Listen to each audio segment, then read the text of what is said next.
Oi gente, tudo bom? Bem-vindos a mais um vídeo do canal. O vídeo de hoje eu vou contar pra vocês a história da Barbie e do Ken do crime.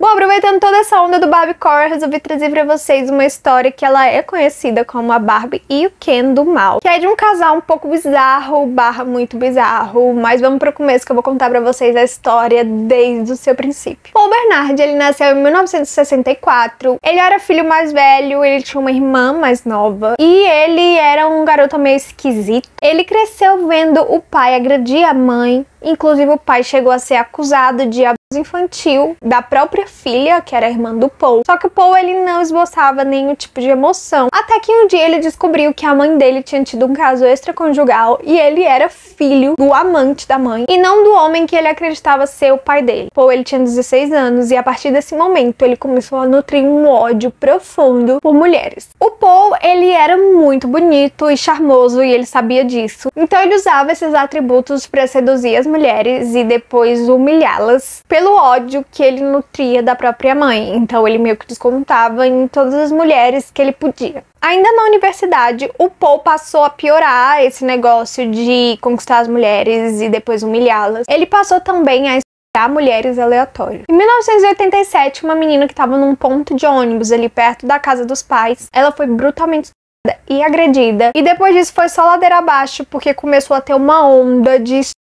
na cidade de Scarborough, que era a cidade que o Paul morava e fazia faculdade, inclusive. Então foram cada vez mais estupros e agressões, então a polícia teve que tomar uma atitude e começar a procurar esse homem que eles chamavam de o estuprador de Scarborough. As vítimas tinham entre 15 e 22 anos e elas sempre sobreviviam. Ele simplesmente estuprava, agredia elas e depois soltava. Ele passou 5 anos nessa vibe de e agredir meninas. A polícia acredita que foram mais de 19 vítimas durante esses 5 anos. Inclusive uma menina de 15 anos, ela foi atacada dentro do próprio quarto dela pelo Paul. Então ele tava ficando cada vez mais ousado nessas loucuras dele. Tava começando a não ser satisfatório o suficiente. Então ele tava cada vez mais aprimorando as suas técnicas de tortura e de sadismo. A polícia, ao começar a investigar esses e ataques, eles começaram a perceber que era o mesmo modus operandi, então eles tiveram a certeza de que era o mesmo agressor. Bom, 130 homens foram suspeitos na cidade de Scarborough, entre eles o Paul, só que ao ser interrogado pela polícia, assim como os outros homens, né, que eram suspeitos, o Paul foi liberado. A polícia não acreditava que ele era um possível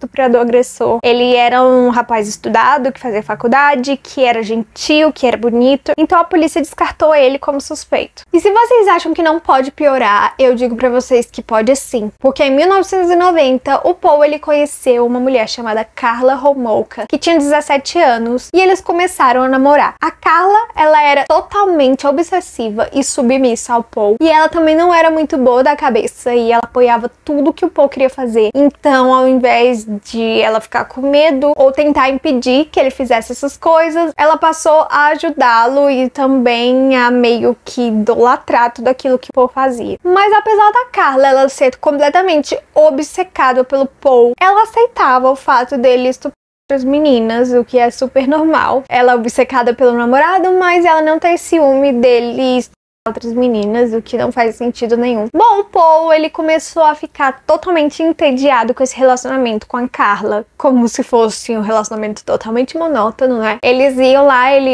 para as meninas, a Karla ia junto e ela filmava tudo, então não tinha como ser um relacionamento monótono, mas pro Paul era. E ele começou a se interessar pela irmã da Karla, que tinha apenas 15 anos. A Karla e o Paul, eles ficaram noivos, mas depois de tanto tédio, segundo o Paul, ele resolveu contar pra Karla que ele tava se interessando pela cunhada, ou seja, pela irmã dela de 15 anos, e pra surpresa de todos, só que não. A Karla, ela aprovou completamente essa atração do Paul pela sua irmã mais nova e deu pra ele um presente de Natal. Ela disse que queria como presente que ele tirasse a virgindade da irmã dela de 15 anos e ela. A Carla, então, ela deu acesso livre ao Paul para que ele entrasse sempre no quarto da irmã dela, da Tammy, sempre que ele quisesse, para que ele pudesse observá-la. E aí, quando foi no Natal de 1990, eles decidiram que aquele era o dia, então eles se prepararam e colocaram o plano deles em ação. O plano deles era embebedar e dopar a irmã da Carla, a Tammy. Eles começaram a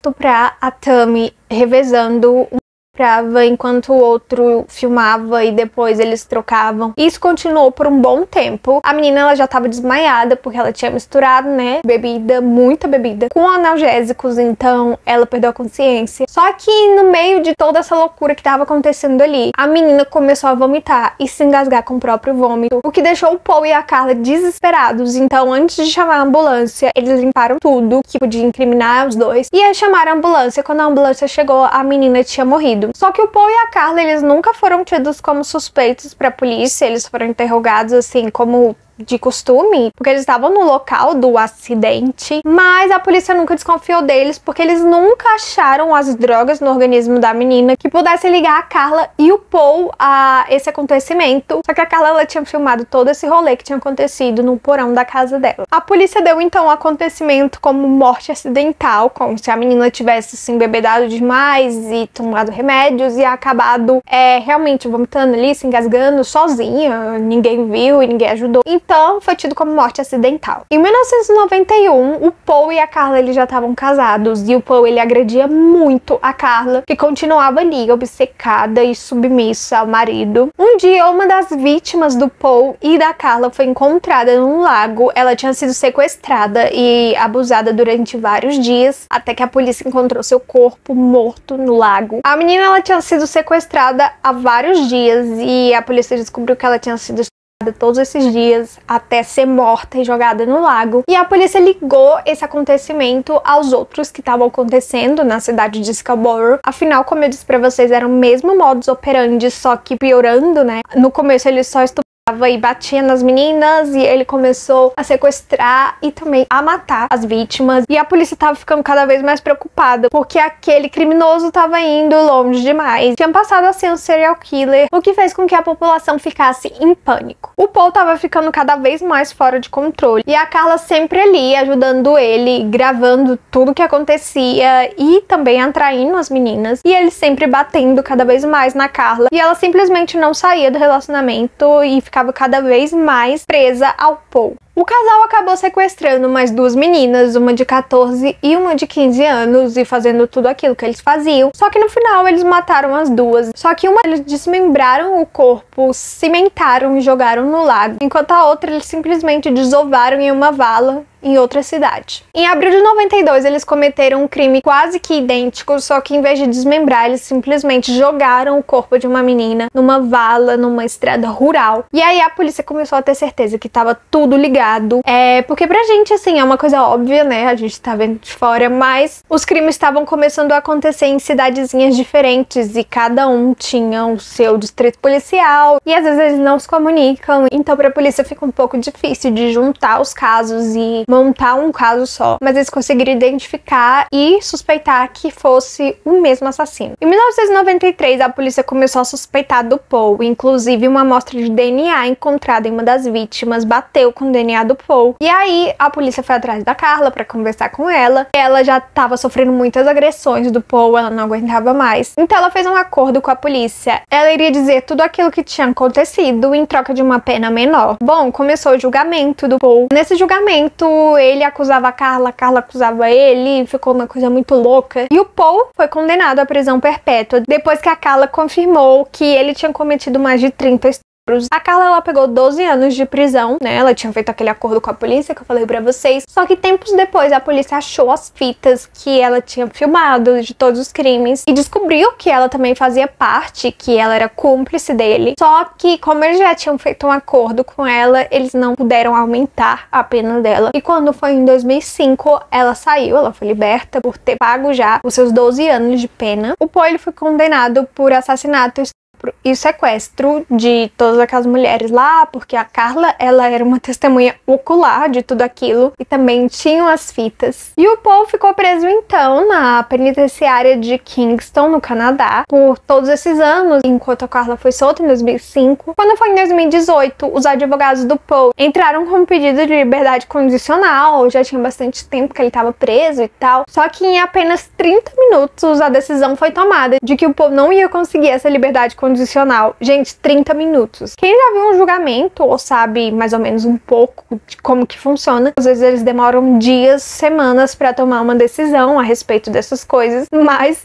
no caso do Paul, 30 minutos foi suficiente pra galera toda concordar que ele não podia ter liberdade condicional, ele não merecia e que ele era um perigo para a sociedade e que ele precisava continuar pagando a pena dele em regime completamente fechado e em prisão perpétua. Essa foi a história do Ken, da Barbie do mal. As pessoas chamam eles assim porque eles eram um casal muito bonito, ninguém suspeitava deles de maneira alguma. O Paul, ele era muito estudado, ele era um rapaz muito simpático e muito bonito, educado. E a Carla, ela também era muito bonita, educada, e eles eram um casal modelo, assim, todo mundo achava eles muito lindos, muito cultos, então ninguém não queria suspeitar deles. Ela era toda barbizinha e tal, e ele era todo, sabe? Então eles ficaram conhecidos realmente como o Ken e a Barbie do crime. Vocês já conheciam a história desses dois doidos ou não? Deixa aqui nos comentários pra eu saber. Eu espero que vocês tenham gostado. Deixa o like, se inscreve no canal, me segue no Instagram e no TikTok e a gente se vê num próximo vídeo.